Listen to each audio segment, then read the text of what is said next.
প্রিয় বেগম লিখেছেন প্রিমা ফারজানা চৌধুরী। বিয়ে করে তোমার বর তোমাকে রেখে পালিয়েছে।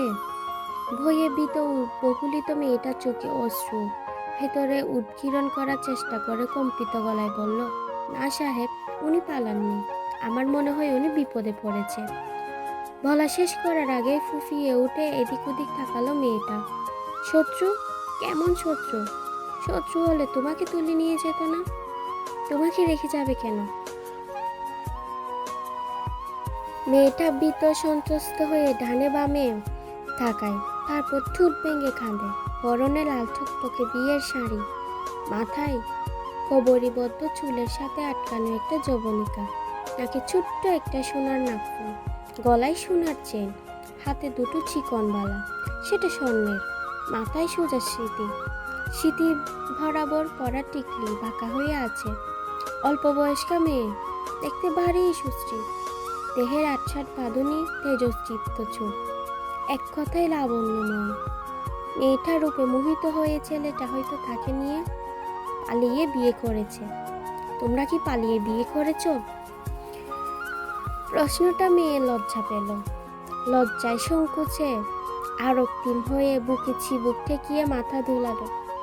কয়েকটা উৎসুক চোখ মেয়েটার দিকে তাকিয়ে আছে। নাকরঙ্গা পশ্চিম আকাশে সূর্যের বিদায় লগ্ন জানান দিচ্ছে রাতের আগমন। শাহজাহান সুলতান বহুদিন পর নিজ বাড়িতে ফিরছেন পলাশপুর থেকে। নিজ বাড়ি রূপনগরে। পলাশপুর থেকে রূপনগরে ফেরার পথে নদীর পাড়ে দাঁড়িয়েছিল তাদের কাঙ্ক্ষিত ট্রলারটির জন্য। ট্রলার আসতে দেরি হওয়ায় চুরুট টানছিল এক পাশে দাঁড়িয়ে। বর্ষার পানিতে নদীর পানি টইটুম্বর। এক পাশে মাল বহনকারী জাহাজে মালামাল তুলছে জাহাজ খালাসিরা। বেশ হাঁকডাক পড়েছে কর্মীরা, সবার পরনে লুঙ্গি। তিনি লক্ষ্য করলেন নদীর পাড় ঘেঁষে ভয়ে জবুথব হয়ে দাঁড়িয়ে থাকা কন্যাটি লুঙ্গি পরিহিত লোকগুলোর কুদৃষ্টি থেকে নিজেকে বাঁচাতে মাথা ঢাকা লাল অবন্টন দিয়ে নিজেকে ঢাকার চেষ্টা করছে, আর হালকা কাঁপুনির সাথে সাথে হালকা হালকা কাঁদছে। বড়ই মায়া হলো সাদ। উনারও মেয়ে ভাইজি আছে, মেয়েটার বয়সী। অনেকদিন মেয়েদের হইচই কানে বাজে না। আজ আব্বাজানকে দেখে তারা কতই না খুশি হবে।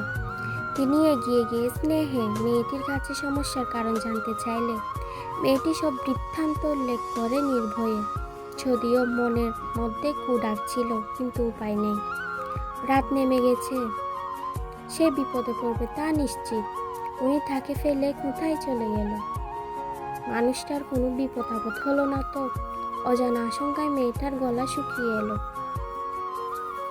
তন্মধ্যে মোটা গলায় কে যেন হাঁক পারল, বড়বাবু, ট্রলার আয়া পড়ছে, তাড়াতাড়ি আহেন। শাহজাহান সাহেব ওনার লোকগুলোকে ডেকে ইশারা করলেন ওনার জিনিসপত্র মালামালগুলো ট্রলারে তোলার জন্য। লোকগুলো জিনিসপত্রগুলো নিয়ে যাওয়ার সময় মেয়েটির দিকে পলক তুলে সন্দিহান দৃষ্টিতে কয়েকবার তাকালো। তাদের ছাউনি দেখে আরো ভয়ে ছিটিয়ে গেল মেয়েটি। চুরুটের গন্ধে দম বন্ধ হয়ে এলো মেয়েটির।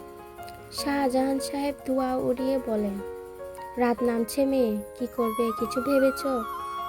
এখানে এভাবে কতক্ষণ দাঁড়িয়ে থাকবে? তোমার বর কি আসবে? মেয়েটি কাঁপতে কাঁপতে দ্বিধাগ্রস্ত হয়ে বিপন্ন কণ্ঠে বলল, জানি না।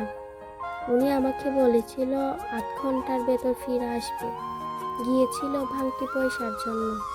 ওনার কাছে গোটা পয়সা ছিল না, মাঝে নিতে চাইছিল না। একটা বৃদ্ধা মহিলাও তার 2 নাতি ছিল, তাদের সাথে রেখে গিয়েছে।